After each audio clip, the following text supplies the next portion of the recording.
गरुड़ पुराण जीवन के अनेक रहस्यों को विस्तार से चर्चा करता है, जिनमें से कुछ ऐसे सिद्धांत हैं जो हमें जीवन की चुनौतियों को सामने करने की क्षमता प्रदान करते हैं। ये सिद्धांत हमें आत्मविश्वास, संतुलन और धैर्य की महत्वपूर्णता को समझाते हैं, जो हमें हर परिस्थिति में स्थिर बनाते हैं। गरुड़ पुराण के आचार कांड में उन्हें जीवन के गहराइयों से जुड़े कुछ रहस्यों का विवरण दिया गया है, जिनका अनुसरण करके व्यक्ति अपने जीवन की हर चुनौती को सामने करने में सक्षम हो सकता है।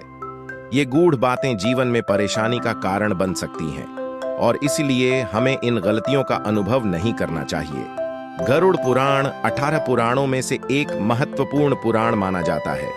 इस शास्त्र के आचार कांड में नीतिसार अध्याय है, जिसमें मनुष्य के जीवन में आने वाली परेशानियों का समाधान और सुखी जीवन जीने के लिए उपयुक्त नीतियों का विवरण दिया गया है। गरुड़ पुराण के अनुसार सभी धार्मिक ग्रंथों का सम्मान करना चाहिए, क्योंकि उनसे हमें ज्ञान प्राप्त होता है और वे हमें उज्जवल भविष्य की दिशा में मार्गदर्शन करते हैं। हमारे पुराणों में ऐसी महत्वपूर्ण बातें बताई गई हैं जो हमें धार्मिकता और श्रेष्ठता की ओर ले जाती हैं। इन पवित्र ग्रंथों का अपमान करना पाप के भागी बना सकता है, इसलिए हमें उनका सम्मान करना चाहिए। बिल्कुल, महाभारत और रामायण में दुर्योधन और रावण के अहंकार और घमंड के कारण उनके परिवारों का नाश हुआ। इससे हमें यह सीखने को मिलता है कि अहंकार और घमंड का अभिमान व्यक्ति को उसके खुद के हानि के सिवा कुछ नहीं देता। इसलिए हमेशा दूसरों के साथ सहमति और सम्मान के साथ रहना चाहिए।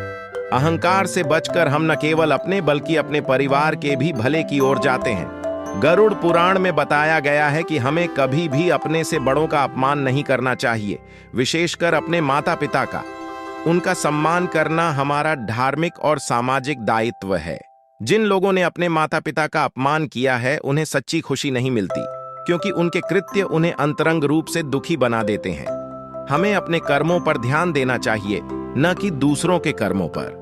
इससे हम अपने लक्ष्य से भटकने से बचते हैं और स्वयं को सचेत रखते हैं। साथ ही दूसरों की निंदा करने से हम अपने वाणी को गंदा नहीं करेंगे, जिससे भविष्य में किसी प्रकार की परेशानी से बचा जा सकता है।